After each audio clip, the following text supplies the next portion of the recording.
Alrighty, hey everybody. Today I'm joined by Viivi Jokela again. She's been on the channel twice before, I think.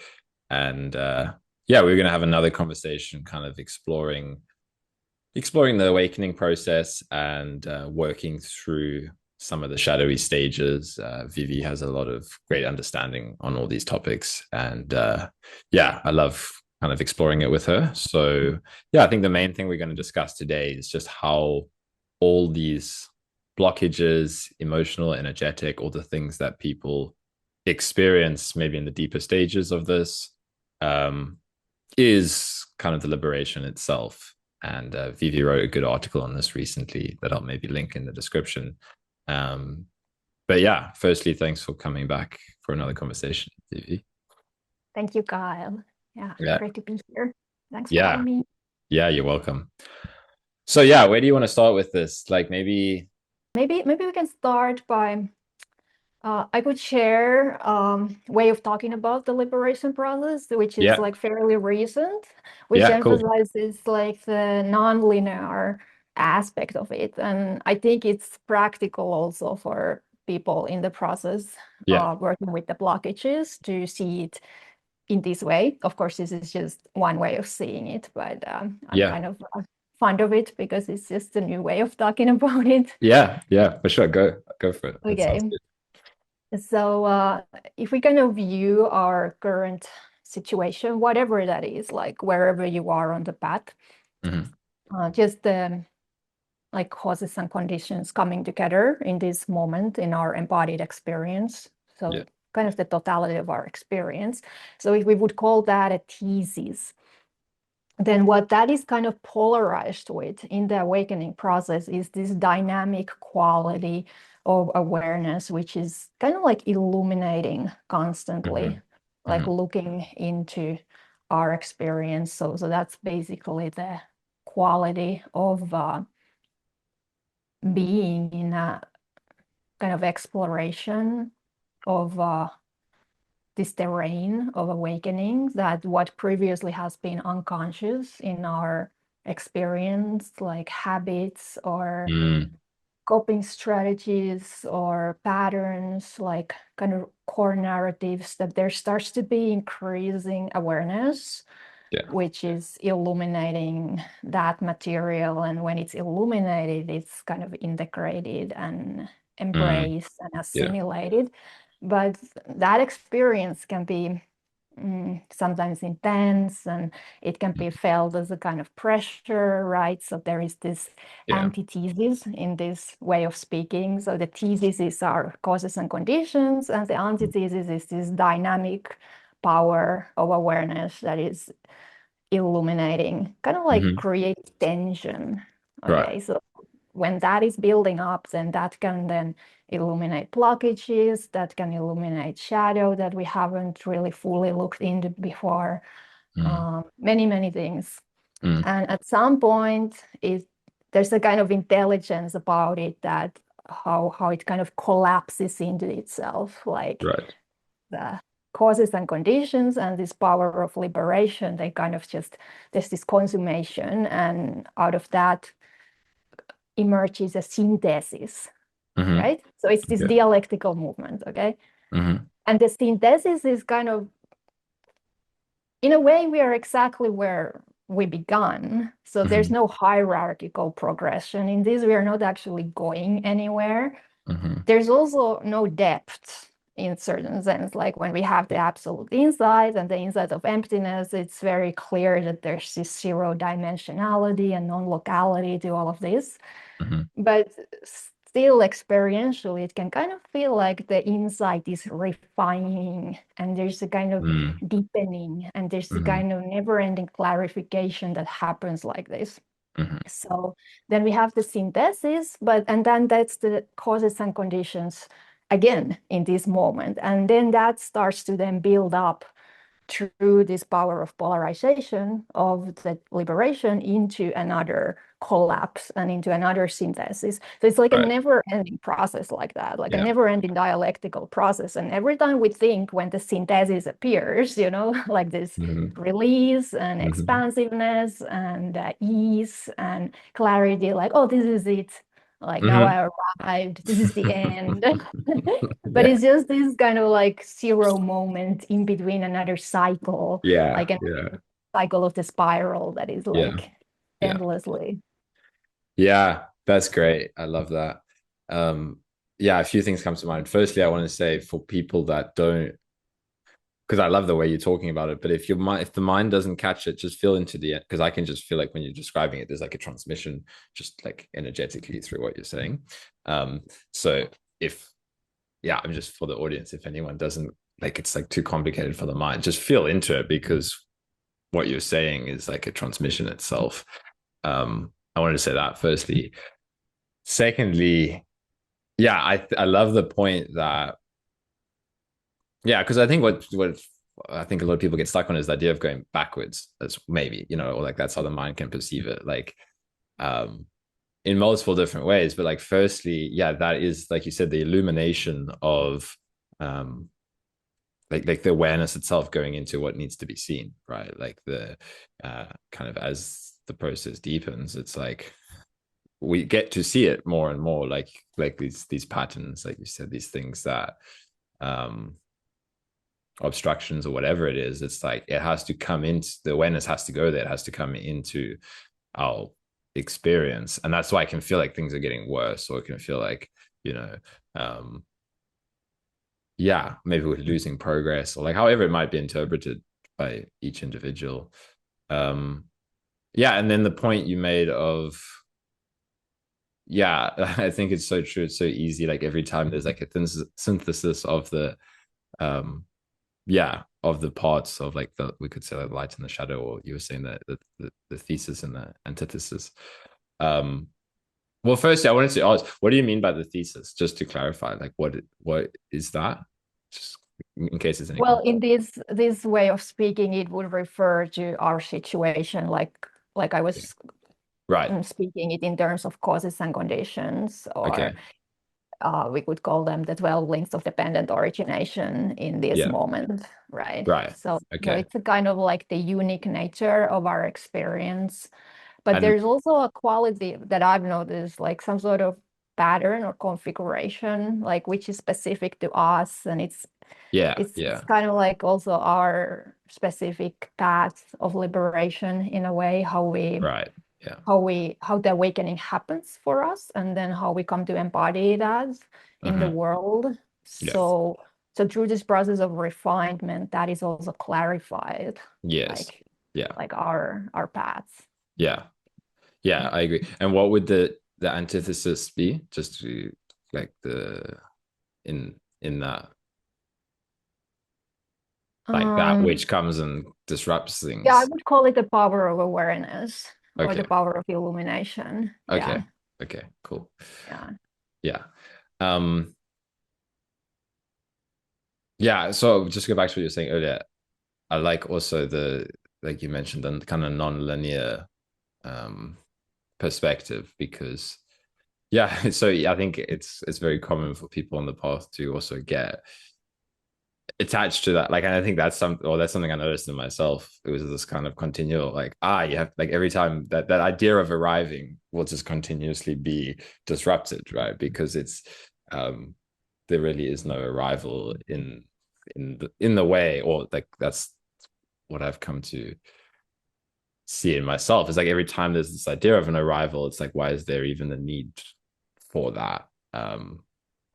Why do we need to land somewhere? Exactly. Or need to claim it Yeah, especially. exactly, Yeah. exactly. It's just like that. But I think it has to have. Or I think it's natural for, like, you know, for us to do that, and then it's just like, but it's not needed. So I think that's a It is very, natural. Yeah, it's so yeah, innocent in a way. yeah, Because exactly, like, yeah, oh my God, now it happened. And yeah, yeah, exactly, let's share it with everyone. yeah. And then yeah, and if you hear someone saying that, you're like, yeah, it's beautiful, but just wait, there's Yeah, more. yeah. Yeah, And that's why it's worth having these kind of discussions about the shadow, that it exactly. doesn't come as a Yeah, big surprise, or like, oh, something has gone wrong, or like you yeah, said, like, am I regressing now? Like, no, you're yeah, actually tracing like ever more subtle aspects of that initial yeah, pattern. So, yeah. and at some point, it will cease feeling like an obscuration. It will actually just be the way the liberation kind of Yeah. clarifies its own luminosity, you could say. Yeah. Like the apparent obscurations, they create the necessary friction and dynamism in this process. Right. Yeah. Yeah. I think that's good news for people to hear that. But yeah, I think that's why I love exploring these topics, because I think it can be, well, I remember it was for me. So I think like Maggie was the first person that really helped me see that as well, was like, like, there's no need to arrive. And yeah, and it's like, that's why these conversations are so helpful, to hear people talking about the fact that, we can keep circling back to, like you said, more clearer inspections of these energies, or these aspects of reality, really, within ourselves and our life circumstances. And yeah, I think that's such a helpful thing for people to know. It's like, just trust the unfolding, like trust what's arising, and kind of um, let yourself see it. And yeah, it does. Maybe we do circle back, but it is kind of dissolving. Like um, there is a progress being made, we could say, like, Yeah, yeah, definitely. We can also talk about progress for sure. yeah, In that sense, I don't think we need to deny the yeah, progress in exactly. that sense, even That there. that's the thing. Yeah, it's like, it's a bit of both. It's just not progress in the linear sense of the way the mind sees it, but it's still progress. Yeah, Yeah. yeah. But I often Yeah. have this discussion when I talk with people that when they are really like embodying some core trauma or some like really early aspects of the psyche, and kind of like suddenly fully identifying with it and voicing it and Mhm. expressing it, then they are like really worried at times Yeah, that am I now like amplifying the yeah, identification yeah, yeah, with the separate self? yeah. And like at least the way I see it and experience it and how I see the process working, that there's a clear difference between when we are Mhm. still just unconsciously identified with our, I don't know, addictions or core compulsions or Mhm. whatever identities that are acting out, and when we are kind of consciously on Yeah. the path of awakening, and there is this power of illumination functioning, that there's self-awareness, basically there's Yes, self-reflection, you exactly. know. Yeah, yeah, So when it yeah. happens in that space, it's kind of like an alchemical, Yes, I agree. Yeah, container. yeah. And then what appears like regression is actually not. You're just doing this deep dive, Yes, and you're yeah, fully embodying it so that it yes, can kind of, in yeah, that way, um, yeah. I come love into that. a Yeah, resolution. Yeah. I completely agree. I see it the same way. And yeah, I think I'm glad you bring up that topic, actually, because yeah, I've spoken with a lot of people, and there's often like a fear, like you said, of kind of getting lost in, yeah, like maybe they can feel something arising, maybe whatever, like a deep emotion, like a trauma, like you said, like something really intense. And then there's, what I've noticed is, there's something that wants to like hold a bit of distance, right? That's like, okay, no, if I go too deep, it's gonna consume me, it's gonna overwhelm me, or like you said, I'm identifying. But yeah, I've come to the same realization, or yeah, just like through my own process, I completely agree with you on that. Like, it's a, like you said, it's like a deep dive into it, and the difference is, you're like, because like I felt it in myself, like something can come up, and then there's like, wow, I can like, let's say it's like rage or something like that. It's like, I can really be in this rage, but um there's like a freedom within it, like, which I would say is the difference, like you said, the kind of self-awareness within the experience. It's like, but like you said, like, I see it as the same, like that's actually the most powerful alchemical process, is um go straight into it, right? And to kind of like really embody it. And um I often see it as like, see the world through the eyes of that energy form, whatever it is. It's like, can I kind of, and that can sound scary to people, I think, because then it's like, well, how am I not being identified then? Like, am I Mm. am I not becoming that? Which I think is a good question. And Yeah, I mean, I think, yeah, I guess the answer then is the awareness of it, like knowingly being in it knowingly. Would you say that's the difference? Yeah, yeah, definitely. Um, yeah, there has to be genuine self-awareness and self-reflection. And I think to certain amount, the capacity to see through the self-construct, like, Hmm. if that hasn't yet happened at all, that kind of Mm, like fundamental clear seeing that we kind of see what the self-referencing is, what the self-image is, if it's hmm. completely still um, kind of functioning intact, Right. then this kind of work can be a little bit challenging. But most True. Yeah. people who enter in this type of process, they they Yeah. they have been through that threshold, when Yes. we could Yeah. call it. That's a good point, actually. Yeah, I'd say that's the difference. Yeah. It's like you can do that approach like once like a certain like blowing open of the identity has happened, right? Mhm. Yeah, it's like that's I think yeah, that's it. Like it's a lot more unconscious when we haven't had some sort of like a first shift of that, like the identity breaking open or something like that. Then um then it's like okay, now we can it's like surf into all of these spaces, like because something is not uh yeah, I would say it's like the grasping or the attachment. It's like is different as well because it's like you can go into it, but it's like there's like a non-attachment. It's just something moving through us more than um I am. This is me. Like this is my identity. This like this emotion or this experience or this trauma. It's like oh wow, this is like uh I don't know something to try on and feel into and like let it kind of move through us.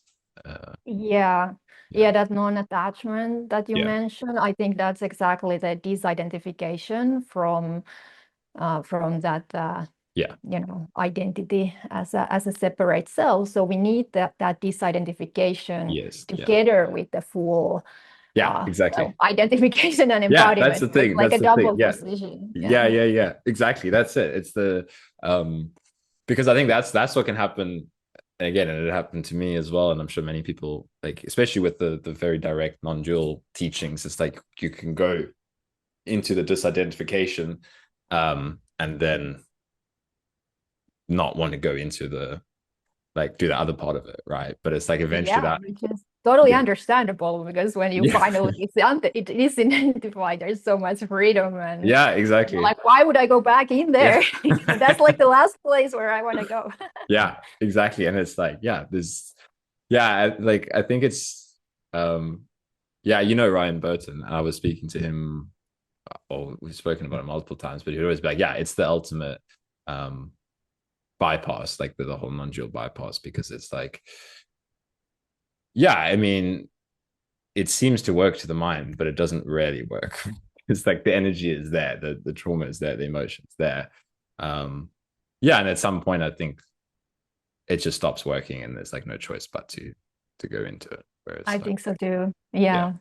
Yeah. If it has been genuine, the initial breakthrough, even if you try to kind of Yeah, hide in the absolute, the relative yeah, will pull you in, like with yeah, claws and exactly, teeth and exactly. claws. Yeah. Yeah, it's Yeah. inescapable, which is itself. And I think this comes, I remember you mentioned in your article, like that's the grace itself, actually, the fact that you can't, the relative pulls you back in, the body pulls you back in. Like it feels maybe horrible to the identity that now wants to stand apart, but it's like that's liberation, that's grace, that's pulling you into it, um, even if it doesn't feel like it in the moment. Yeah, Exactly. Yeah. yeah, And another thing that comes up for me when you were asking about kind of like fully embodying emotion like anger or wrath or fury or rage, for example, like yeah, what makes it different than just acting out, I don't know, unconscious anger, for example. yeah, So, so besides this kind of clear seeing into the nature of identity and capacity of disidentification, I think what can also be really, really useful if you can experience these kind of emotions, like anger or fear, like pure energy. Mm-hmm. And in a way, an expressions of the, you could say, the enlightened mind. So that's why I Mm. like Vajrayana a lot. So they have all these imagery of deities, Yeah. right? So Yeah. they have the blissful deities and then the wrathful deities. And the wrathful deities are exactly meant for this type of work, Mm-hmm. or embodying these type of emotions like anger in a way that um, kind of liberates it from that bond to self-grasping. Right. So then it really becomes just an experience of Mm. like anger actually is literally called this mirror bright clarity, you know, Right. the Right. specific wisdom quality it Yes. reveals. Yeah. So it's this kind of peace, you know, but Yeah. it's Yeah. like kind of like indestructible peace, which is not Yes. like a peaceful state of mind, but Yeah. it's born out of fully embodying that Yeah. energy which would normally bind us into confusion and Yeah. into self-identification and self-grasping. So when we are Yeah. able to kind of transmute the poison Mm-hmm. in that type of experience, then it becomes like a power of liberation. So Mm. Yeah. yeah, anger is a powerful example, but this Yeah. applies to other challenging emotions as well, like fear Yeah. or grief or shame, for example. Yeah. Yeah. I love that. And yeah, I haven't done it in the Vajrayana kind of, but I think I've done something similar or explored something similar, which is like seeing, yeah, like seeing the role of the energy, or like the um like yeah, I don't know, it's like like anger specifically, it's like a, you can see it's like a powerful force of nature, and when you really get in touch with the energy of it, it's like, yeah, that's an aspect of liberation as well, you know, it's like that has its role to play. And yeah, it brings to mind, like I was working with somebody in one of my groups recently, um and the theme of like this anger came up, and it actually was such a powerful energy because it kind of broke them out of a um like maybe like a self-defeating path that they usually would have gone down, right? So they were kind of like, I don't know, wanted to, I don't know, collapse into a story or something, and then there was like, I could feel this energy of anger was beneath the surface, and I was like, let that through. And it, like, it played such an important role because it's like it just was like, just cut through all of that, basically, you know, it just kind of burnt it away. And it was like, yeah, that is that's the role of that energy as well, you know, like it has a um yeah, it needs to be integrated because it's part of the whole process, I suppose. Yeah, yeah, Yeah. exactly. Yeah, it has that power of cutting through, and I think especially for people who have like codependent Yeah, patterns, you know, people pleasing patterns, exactly. Yeah. lack of boundaries, maybe you're compromising your own boundaries and Yeah. truths for the sake of others, fawning response. Yeah. So yeah, you need this kind of energy to Exactly. cut through these old patterns and Yeah. establish a kind of new paradigm where you fully claim your autonomy and your own space and your right to say no when you want to say no, and yes Yeah. when you want to say yes. And Yeah, exactly. That's exactly what it was. And yeah, I think it's very, like, specifically the people I end up working with, there's a lot of like a lot of that, because it's, yeah, it's a lot of people with like chronic illness and that kind of stuff that have and it was the same, like my entry point into all of this was similar, which is like the system got overwhelmed and overloaded because of all those kind of patterns of like um people pleasing and yeah, and for a lot of people, like it's specifically these kind of, they, like you said, the fawn, the flight, um people with that kind of a setup, anger is often very difficult to meet at first, I think, because of, you know, maybe at a young age it was like anger's not allowed, anger's dangerous, anger's not whatever, like it's squashed away. um but yeah, it's so necessary, like um to integrate it, because yeah, it's, yeah, I think you described it really well. It like brings that um yeah, kind of that independence of what, of like what this um expression is if it's not kind of yeah, I don't know, like collapsing itself out of the fear of like uh, being misunderstood or not being safe or something like that. Yeah. Yeah. Yeah. So, yeah. So it's a big theme. Yeah.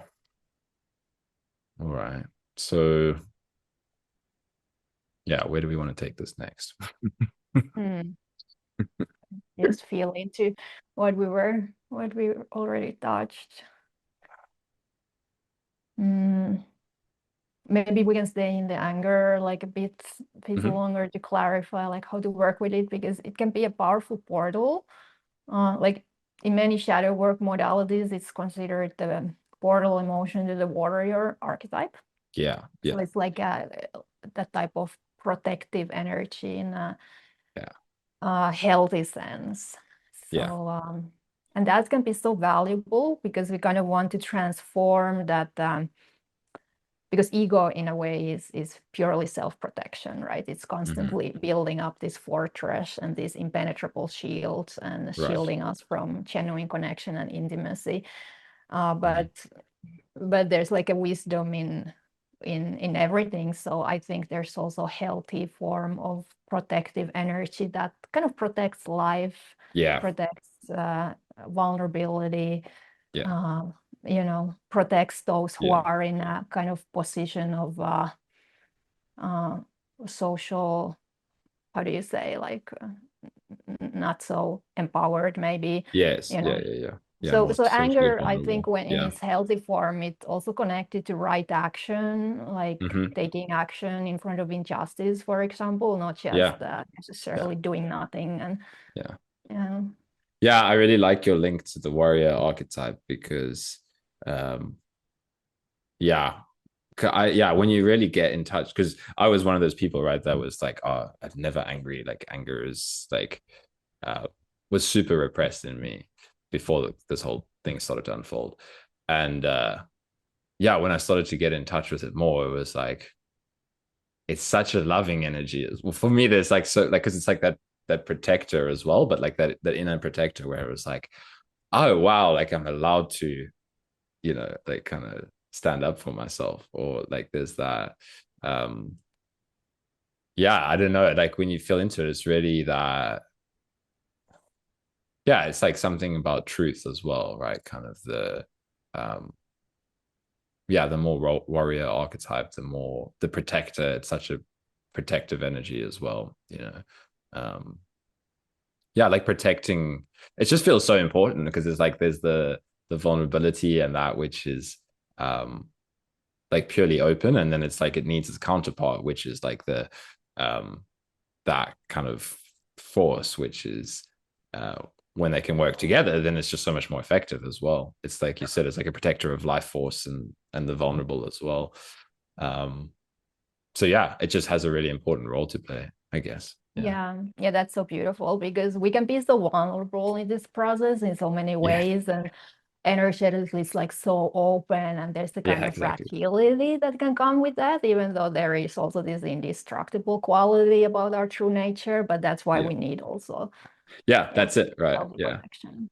Yeah, that's how the indestructibility, I think, really solidifies, is like, okay, well then all the parts of this need to be working together, whereas like the yeah, and I think it's an important topic in like spirituality in general, because there's so much like, I don't know, judgment of anger, I think, more in the past. Like I think people that work with both of us are more in the embodiment of the shadow and all of that. But just like I think in general there's been a lot of beliefs um in the awakening or spiritual path that anger is a um not so spiritual emotion, or like a Yeah, um exactly.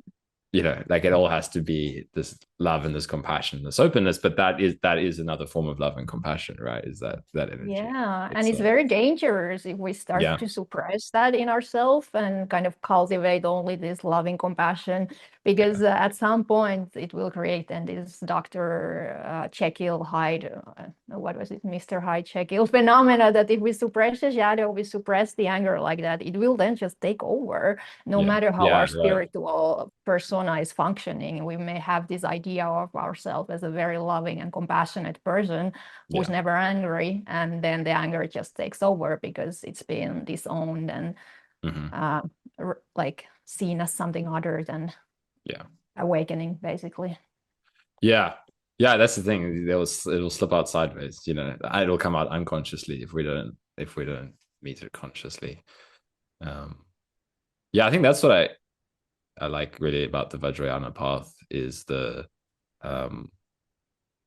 full embodiment of, you know, of all the afflictions, that there's no denying any aspect of life, right? It's like, it's all, embrace it all. That is the path, is the full embracing of ourselves, you know. Show up as we are, don't pretend, you know. Yes, exactly.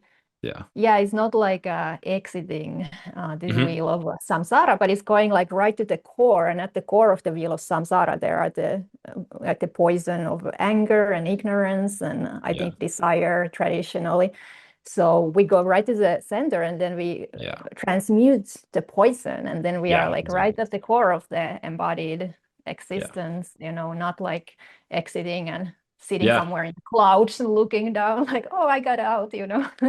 Exactly. I think that's such an important point, actually, because even if we're not consciously holding that view, I think a lot of people do, a lot of us do in the path, is like, it goes back to what we were talking about earlier, like the idea of arriving. But I just really like that image of like inwards, right? Like go in, show up with what's here. And for me, there's a real simplicity in that as well. Like the mind wants to make things so complicated, specifically if we're trying to avoid something or control or manage an aspect of the process. But it's like, if we really just, you know, another aspect of it, which I think is really key, is like this sincerity. Like if we can really be sincere with ourselves of like, okay, what is showing up in my life right now? What does life look like?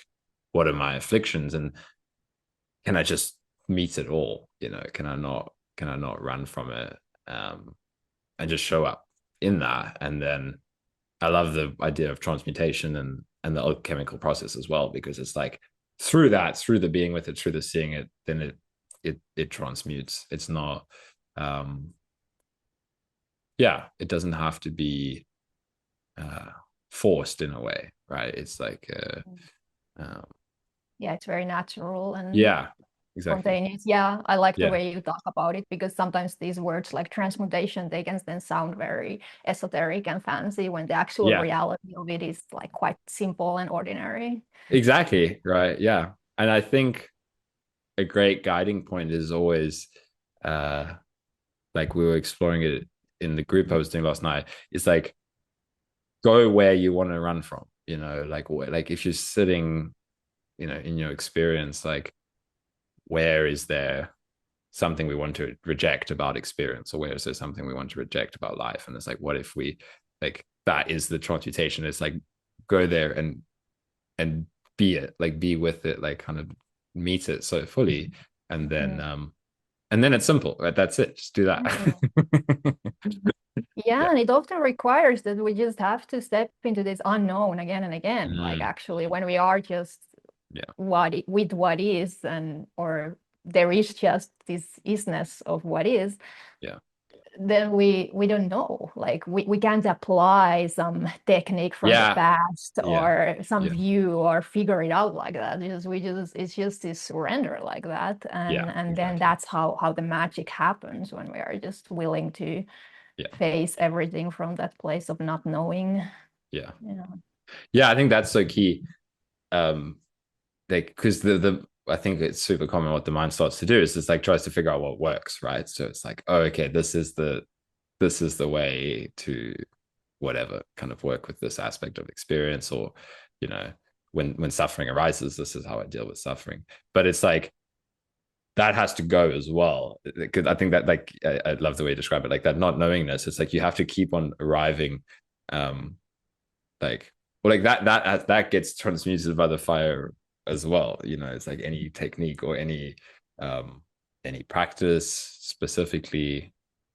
I mean, sure, they can play a role when they need to, but like, yeah, I think the most powerful is like that complete not knowing of like just show up and yeah, it's surrender, you know. It's like there's Yeah, certain words that kind surrender. of, yeah, we Yeah. can use. Yeah. And trust that the Yeah. way the system is then processing it, that's Yeah. just Yeah. the right way, and we don't even need to Exactly. understand what's happening. Exactly. Yeah. Yeah. I guess Because in that, we have that capacity to assimilate all of like everything that we genuinely learn through yeah, embodied experience. So it's not like conceptual knowledge. So all of that's here. Like we don't need to hold on to it as some sort of exactly. understanding or view. Yeah. And then when it's needed, then it can arise as a kind of skillful means that is spontaneously just applied. Yeah. So Yeah. that's what I would call wisdom. It doesn't, Yeah. Yeah. look Yeah. like wisdom in any conventional sense because Yeah. you're kind of totally ignorant. Yeah. Yeah. Yeah. Exactly. But it's the, you could say it's like also the power of, yeah, the power of surrender is that trust in like in the non-conceptual, right? Which can be scary for the mind at first. That's the whole, like you were saying, the whole fear of the unknown. But yeah, you start to see how effectively it works, like in the Mm, process with ourselves, where it's like, yeah, if I let go of all of my techniques and my ideas and my agendas and just, like you said, trust the kind of assimilation.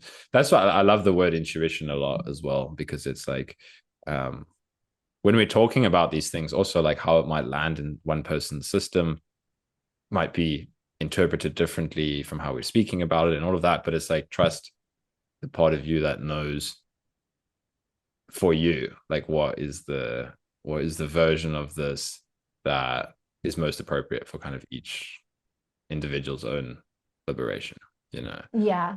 um, Yeah. yeah, it's like there's like an internal resonance or whatever that kind of can guide us, like, um there's no specific map really, you know, like there can be maps and all of that, but there's no map that can really explain. Yeah, exactly. And I love it with people like when I am working like this, and it's kind of like a collaboration when they Yeah. also engage, like, like when we are working that, hey, can we do like this now? Like, Hmm. can we work with it in this way? So it's not just me kind of guiding it, but Yeah. um, so it's a lot more than kind of alchemical what happens there when Yeah. people really trust their own intuition like Yeah. that and say that, oh, this is what I would need in this moment. Can we do Yeah. this? Yeah, exactly. That's the most effective approach, I think, is like it comes like, because like, yeah, if we're like, because we're both facilitating this, is like when we're facilitating, we're trusting that which comes through us, and then if another person trusts the same version, like their version of what's coming through them, then you have like this meeting of, um yeah, the different facets of like the right energy that's needed in the moment to kind of meet exactly what's needed. uh, yeah. Yeah. Yeah, then maybe something else I wanted to talk about, you mentioned it at the beginning, was, um yeah, like the refinement of this process is how, and I think this comes into topic which I think is really important, I like, which is kind of the whole like how to live this in the relative, you know. And I think when you were talking at the beginning about like kind of the cycles of this and all of that, and there's kind of like a refining, and of like our own embodiment of this. Yeah, I think there's something really important about like, yeah, the lives we find ourselves in, each one of us, and like the kind of the circumstances we find ourselves in, and then I don't know, like going into the relative in whatever that looks like for each one of us, and letting that refine like, how does this truth want to express in our life, as opposed to like a specific idea of this is how truth expresses, you know, like as a teacher or as a this or as a that. It's like we all have like different expressions of it. Yeah. Yeah, and that can be terrifying to really follow the Dharma in that way. Yeah. That's my experience. Exactly. Like sometimes people think that the most terrifying thing is to dissolve into the void.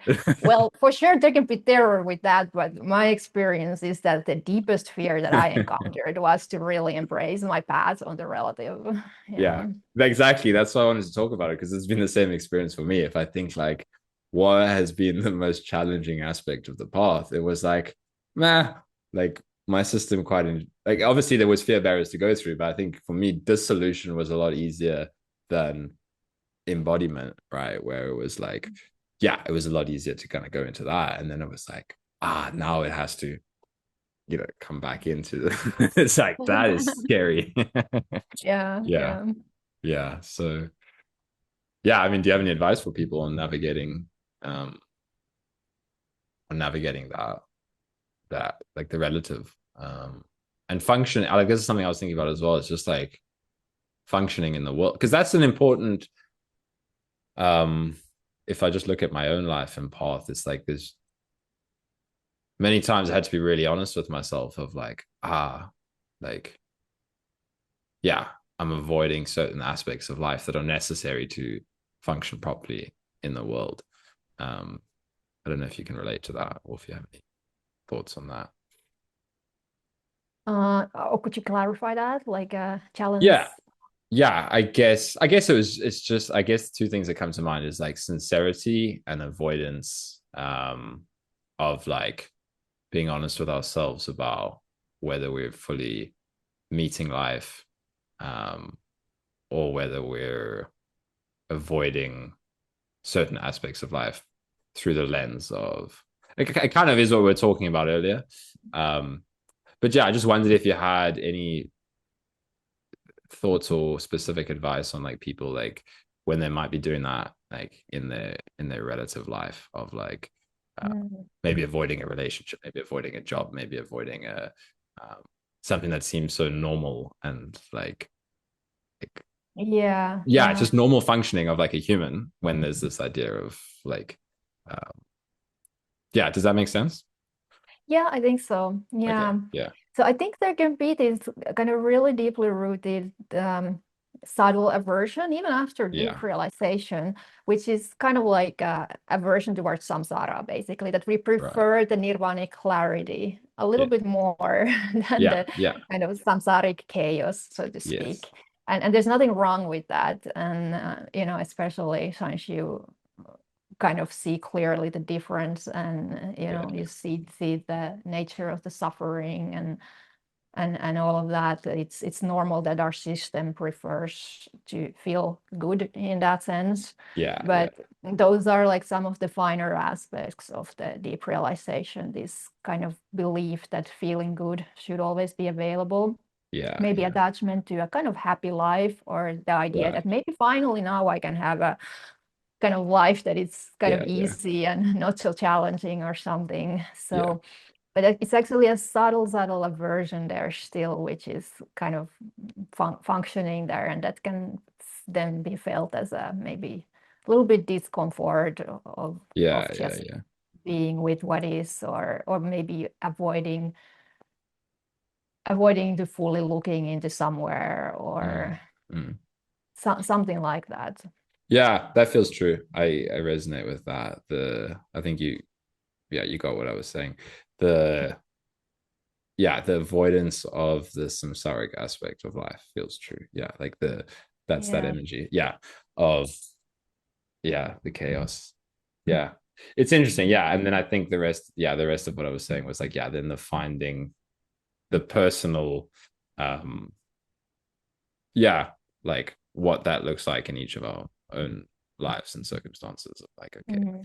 And that's where the So trusting. that's Yeah. where it kind of ties back to what we were talking about earlier, which is that kind of like capacity to fully assimilate our experience. Because when we start to Right. discover that power of kind of metabolizing, Mm, um, yeah, whatever it is, the challenge, our life conditions, our karma, we could say, mm, um, then then it's not a problem anymore. Then we can kind of enter into the samsaric confusion without any preference anymore. Right, Like, because right. we know that fundamentally it's nothing other, and we know that fundamentally something in us has the capacity to enter in it and Yeah, kind of yeah. exercise this discernment and clarify it. And Yes. then it's going to result in increasing clarity and Yeah, deepening of awakening yeah, and yeah, increased vitality, increased aliveness. yeah. So in that sense, we start to see that, oh, that's actually the path, Yeah, you know? it's Yeah, not like intellectually, but just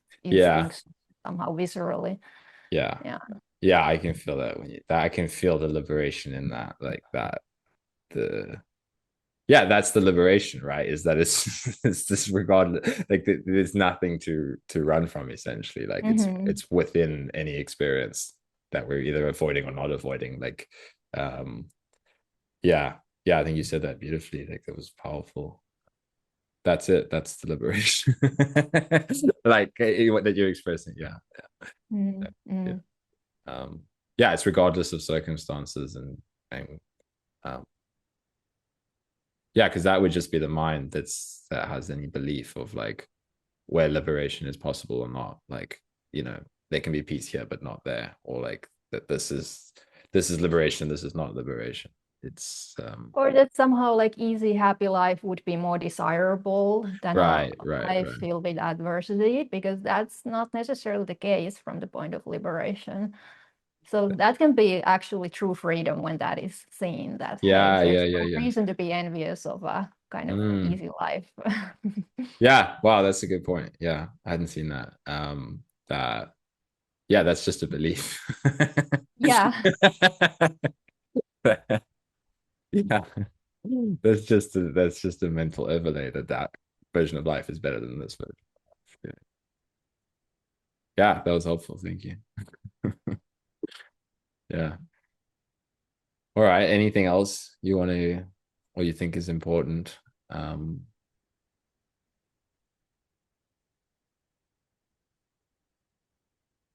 yeah, I think well, I want to go on to that a little bit more because I think that is really powerful if people really feel into what you said there.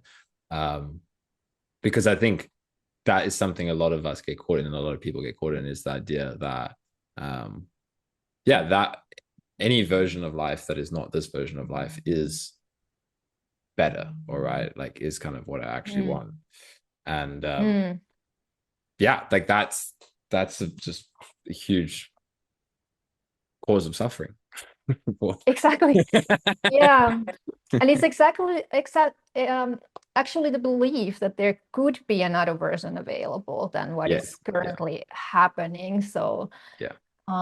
that's almost like one of those root beliefs that is causing this constant argument with reality, because we think that Yeah, it could be something other than it is yeah.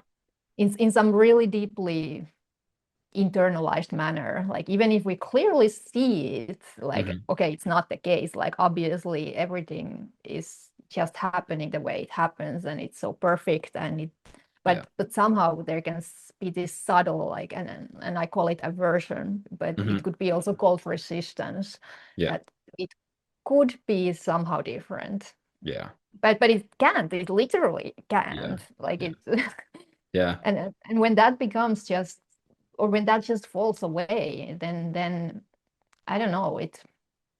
I often use this expression total exertion, which is from Dogen. right. Sometimes I call it total dynamic functioning. So I think that becomes more and more available when this fundamental resistance or aversion starts to drop away. So it's this type of experience of action happening with Mm, zero agency, with zero doership, but it's like the whole universe is kind of like wholeheartedly participating right. in the way this moment is happening, exactly the way it's happening. So if you're Yeah, just like walking in the forest, it's like the whole universe is kind of walking, even though there's like no individual agency about it. And it has that quality, like wholehearted participation, which it's very beautiful. yeah, Yeah. yeah. That is beautiful. Yeah, I was had something to say, but I was just really feeling the energy of what you're saying was uh cleared my mind. uh, um, yeah. Oh, this is what I want to say. Like, yeah, it's incredible how much can stem from that small, like, I think of like the, like the princess and the pea analogy. Like that's how I kind of feel if you talk about it like that. There could be like this little root belief in the system that something could be other than it is, or like life could be other than it is. And then how much identity, or like how much builds on top of that kind of through thought, right, of like, oh, okay, so it's like, so I need to manage this aspect of life, and it's like that and that and that, like all these strategies as well to kind of get away from what is, and then we end up in the mind, which is so now responding to all of that, and it gets so complicated. But it's like if we go all, it's like this tiny aversion, like you said, this tiny aversion to some aspect of reality, and it's just that, but it's like the mind can extrapolate it so much into like this complex way of navigating the world to avoid seeing that. Yeah, exactly. Yeah, that's Yeah. so incredible about it, like how it functions. Yeah, like this kind of complex fabrication that is Yeah. woven out of nothing, literally. Exactly. It's like, Yeah.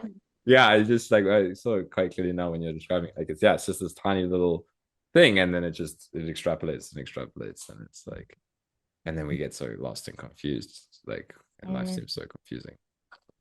But yeah. That's why I generally always prefer descriptions of awakening as absence. So it's kind of like when that is no longer there, that root aversion, then it's, Yeah. oh, that's the natural state. It just feels so easeful. It feels just Yeah. so good for the system not to be Yeah. in, Yeah. carrying that type of like Yeah. whatever it is, some sort of well, feather is maybe one word Yeah. traditionally used to describe it, Yeah. but it's Exactly. not like we achieve anything ever. It's Yeah. more like unbinding, unfeathering, unwinding. Yeah. Like that. And that's why it's liberation, because if it wasn't an accumulation process, then it's like, well, it can be lost, right? It's gonna go. So um that's the real freedom. It's like there's nothing to hold on to. It's this endless self-liberation of experience. Like nothing needs to be accumulated, nothing needs to be um nothing can be lost. Well, because yeah. So I love that description of that, the dissolution, I think you said it in your article, like the untying of knots, right? Because that's what that feels like. Like that's just a little, like I like the word distortion as well. Like it's a distortion of energy, maybe, and it's like that just gets illuminated, and then it's simple. Yeah, Yeah, exactly. Yeah. yeah, yeah, and nothing needs to hold on to anything. I think that ties back to where we started, where like the identity that is kind of having shifts and things, and then we go through the shadow terrain and all of that, and then it's like, oh no, I'm losing these things. But it's like, no, the one that feels like it can accumulate anything needs to go as well. Like that needs to be dissolved. That's why it's called liberation beyond benefit and harm. Yeah. Yeah. Exactly. Yeah. Yeah. Beautiful. Yeah. Do you have any other advice or topics that you think, yeah, would be important for people? How much we have time left? Let me just check. We have still a little bit of time, yeah? Or Yeah, I how still much have time. Yeah, I've time? got time. Yeah. Yeah. Maybe we could talk a little bit about what I was mentioning in the article, which I think can be just practically useful on how I've been at least experiencing that the blockages seem to be like head area, heart area, and gut area. And Yes. then a lot Yeah. of people also have something often in the throat area. I had myself also related to the use of my voice, but Yeah. I think the primary three blockages are like the head and the heart and the gut. Yeah. Yeah. Yeah. Why do you think that's the case? That those are the three primary blockages? That's just our embodied experience, basically. Right. That's kind of all there is, and that's why also the three kind of aspects of awakening are when the clarity penetrates the head and the heart and the gut, basically. And we would go like full awakening is when, yeah, when this unconditioned state penetrates all of our being. So head, Right. heart, and gut. Yeah. How would you describe the gut part of the awakening? The gut, you asked? Yeah. Yeah. Yeah, that's like the most mysterious and kind of Yeah. really hard to talk about, but we can That's why start from I there asked. for Yeah. sure. Because that's the no self terrain, at Right. least the way I understand it. Right. And how what it is kind of grounded on is something that's often been there our whole life so seamlessly that even if it would be pointed us to us, we could not be able to recognize it for what it is because it's not a cognitive thing. It's this quality of grasping in itself, this kind of like energetic holding, Right. which kind of feels that our experience is solid and dense, Right. that physicality is something solid and dense, and there's like a body that is made out of matter, and Yeah. somehow we are localized, like all of that, and people take it for granted, and it's just part of the consensus worldview to consider that that's what a physical body is, and it's been born and it will die.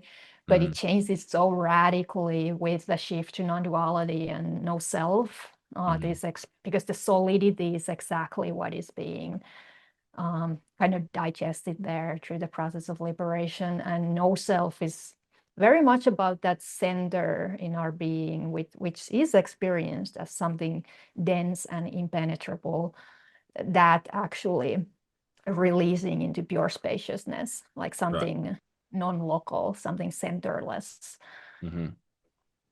So that can be felt at the heart level actually as well, but somehow the Mm-hmm. gut seems to be the root of that type of subtle sense of a grasping or localization that can really linger there for quite a while. So we can have that type of like opening or dissolution happening at the gut level, like kind of like as a process. It doesn't necessarily need to be one traumatic event, or although it can also be like a kind of traumatic opening, but I think it's more of a process. And Right. then some Yeah. really subtle aspects can kind of linger there for quite a while, and Mm-hmm. we can kind of feel them because there's so much sensitivity at that point, usually in the system, that we can't really hide anymore Yeah. from any sense of like aversion basically, or resistance, but it's like Mm-hmm. almost like purely energetic at this level. So Yeah. there's nothing almost we can do about it, and that's Right. Yeah. actually the key to it, that there is nothing we can do about it. Right. Yeah, Right. Yeah. Yeah. yeah. Yeah. What would yeah, that's a good I think that answers the question I was going to ask you, is like what would you say stops that from opening up for people? Or like that, what delays that aspect? Yeah, I mean, if it can even be delayed, like I don't know if that question even makes sense. But like yeah, do you have anything in like anything come to mind that like I keeps think that it's very contraction going? organic somehow. It's very Yeah. organic, like the Yeah. way this clenching. When it's ready to open up, Yeah. then it will do so. And when it's Yeah. not ready, usually people then they just instinctually kind of stay away from the deeper aspects of the process, or maybe Right. teachers that would trigger that kind of clenching or highlighting, because the system is just not ready to let go. And it's not Right. like Yeah. a sign of that anything's wrong, or because it has its own intelligence and timing. Yeah. But when it is ready to let go, then also the conditions in our life will align with that letting go. So maybe we meet with a friend or with a teacher or someone who can hold space for that kind of letting go, Yeah. that can be really helpful, because there can be this deep terror or Right. Right. disorientation related to that. So we don't have to go it through completely alone, even though Yeah. like this deep aloneness often is part of the gut level awakening. Yeah. Yeah. But I think Yeah. here, like skillful teachers or like safe containers are very valuable. Yeah, for sure. Yeah, that makes sense. Yeah, and I think that answers the question in the sense of like yeah, it will unfold when it's like there's not really a way that it can be delayed because it is like a although I guess the what comes to mind for me is like that's why sincerity is such a big part of this process because it's like if there's something in us that knows there's something to look at there, but it's like we're not being honest with ourselves about like what we really want to look at, we could kind of but that's still part of it, like that, if that needs to play out, then that plays out. um Yeah, I agree with that. Sincerity is like so essential. Yeah. yeah, and then that's I guess like how we can get to what needs to move when it wants to move. Yeah, I think last thing I would say is yeah, I completely agree with like it's been my experience as well that it's just becomes purely energetic. And yeah, for me it happens like all throughout the body. There's just like energy. It's hard to talk about, but it's like just like like things, I guess, moving and shifting, and it's like yeah, I mean, we get so like, I don't know if you experience as well, but you get so attuned with the environment, the energy of the spaces or the environment of the people that you're in as well, where it's just like Mm-hmm. yeah, it's not separate from your own experience anymore, and it's like yeah, Yeah, you just feel the environment so yeah, yeah, unfiltered and yeah, yeah, literally inseparable because there is just this seamless unfolding. yeah, yeah, Yeah, seamless just sensation. Yeah. yeah, yeah. So in closing, then, if you had to give somebody, because wherever they are, so that people watching this will be in different stages in their own unfolding, what comes to mind as like the one guiding principle or something you could offer somebody as like how to best navigate where they might be and kind of the unfolding of that, if anything comes to mind of like because we speak about like, okay, so you don't really need techniques, you don't really need strategies, but one sort of orientation or A bit instruction. yeah, yeah, exactly. Well, yeah, what instruction do you have? Yeah. um, Well, the one that seems like fitting for this conversation is this, this famous one from the church, um, that go to places that scare you, mm, you know? yeah, So, yeah, like whatever that would mean in your life, yeah, whether it's some relational situation or some part of your relative life that really scares you and that would challenge you to go beyond your comfort zone. Yeah, like go there, go to those places. yeah. Yeah, I love that. I remember you actually mentioned that to me last time we had a conversation, that same one. Ah, okay. Yeah, but I That's think that funny. was I don't mention it too often. It's not like yeah. I think yeah, it was when we were talking privately after the conversation, but I love it um because I think it's so yeah, it's applicable like at any stage or for anyone. Mm, Like exactly. yeah, Or if it is anger, that's like your scary place to yeah, feel that yeah, emotion. Go there. yeah, exactly. Yeah, Yeah. yeah. I think that's great. I can um yeah, I think anybody can use that, like what scares you the most, yeah, and like you said, maybe it's in the relative like that's the sincerity. It's like, am I afraid of sitting and feeling into something, or am I afraid of stepping forward and engaging in something, like be Mm. honest with yourself, and then that's it, that's where you go, like what, Hmm. go to scary places. Yeah, I like Yeah. that. Yeah. Like you have to apply this like kind Mhm. of instruction for your specific situation because only you Yeah, can know what's your scary place.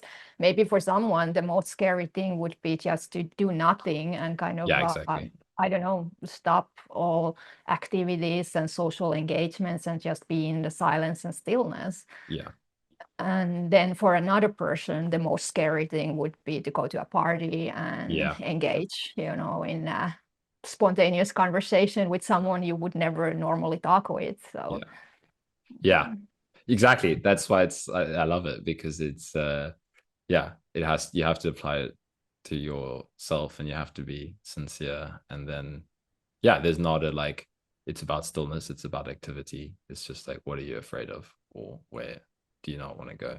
Yeah. Yeah. Yeah, perfect. I think that's a good one to end on.